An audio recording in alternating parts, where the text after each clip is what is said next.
It's Zena. This Saturday, April 18th, it is Husband Appreciation Day, so I thought that it would be cool this week if we talked about horrible husbands in horror movies. I'm going to be sharing with you my top 7, and just a side note before we move any further, just wanted to say last week I had my wisdom teeth removed, so I'm still currently recovering, and with that being said, I cannot yell like I normally do, and we're about to get things cracking! Literally, her hair's still perfect. Like, tell me how. Tell me your secrets. What?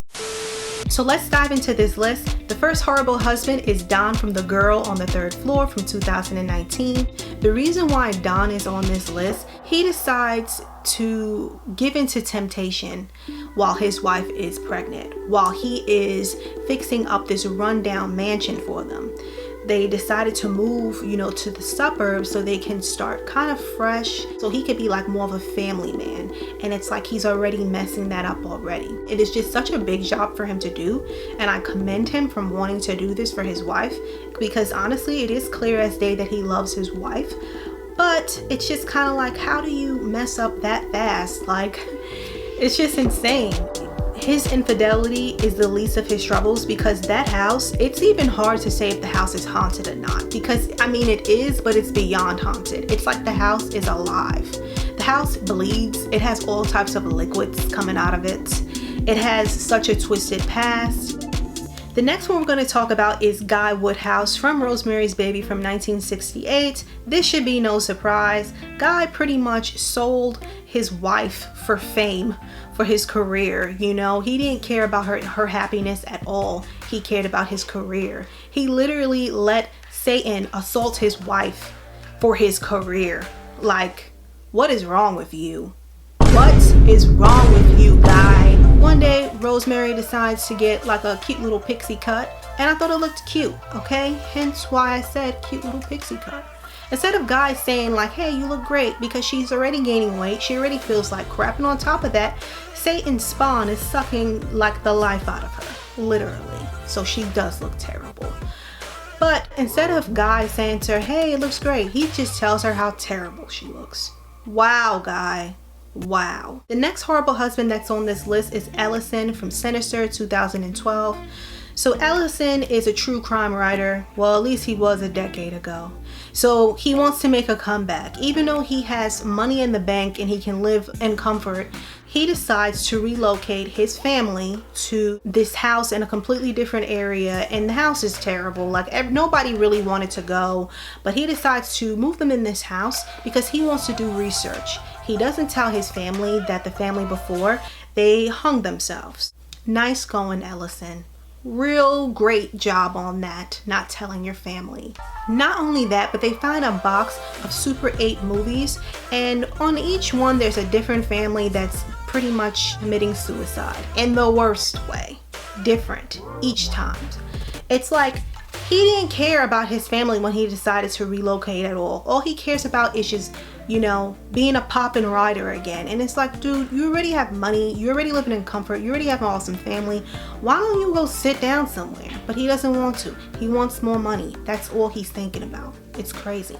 Not only that, but one of his kids is literally like popping out of boxes. Like, come on, what's happening?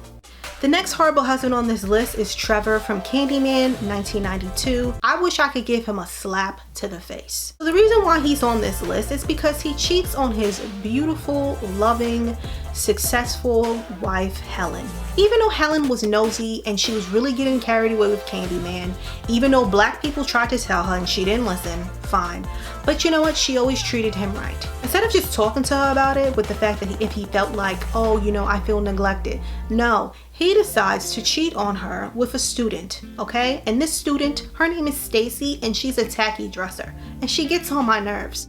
There's a particular scene that really irks my nerves with Stacy. A lot of chaotic things was going on, with Helen. Helen just escaped the mental hospital and she's running back home. She comes back home and she noticed that her apartment door is open, okay? And she comes in, she sees smelly Stacy wearing her husband's shirt, nothing else, just open, showing her little bitties, and she's painting the wall. I don't know, I don't remember what color it was. It was probably like salmon or something. Anyway, and yeah, she's painting the walls. All Helen says is, "Get out of my house." And instantly the girl turns around and starts crying. Trevor is terrible, and so is Stacy. Back to Trevor though, seriously though, it's like if he felt neglected or whatever the case may be, he simply could have just spoke to his wife. But we all know by the end of the movie, Trevor's crying his eyeballs out because he misses his Helen. And you know what? He got what he deserved. The next horrible husband on the list is Kent from Cat People, 1942. So I know this movie had a remake in the 80s, but I actually prefer the one from 1942. So that's why it's on this list. So there is a fashion illustrator, and she's a very beautiful woman. She believes that one day that she might turn into a panther. Her crappy husband, Kent, he's aware that she's trouble, but he still decides to marry her. And he cheats on her. She finds out and she gets jealous, but jealousy is the least of his worries because she has a rage that's in her, and the rage transforms into something else. And if you haven't seen this movie, I highly recommend it. It is such a gorgeous black and white movie. I can go into more detail about this movie because I feel like everything about this movie is just perfection. The dialogue, the fashion, the cinematography, it's just the script, it's just...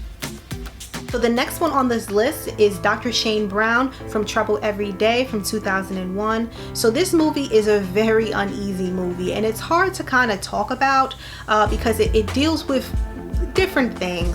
But one thing that sticks out for me is that there's some cannibalism in this movie, and it's least expected for me because I wasn't expecting for it to be kind of like a body type of horror. Dr. Shane Brown, he's terrible because, just for starters, he basically plans a trip for him and his wife to take a honeymoon to Paris. That sounds awesome, right? Turns out that's not why they're in Paris. It's for something else. He's there because he's pretty much obsessed with someone that he decides that he wants to go out there and watch them. And he pretty much starts stalking this other doctor and his wife. And from then on there, it goes in a different direction.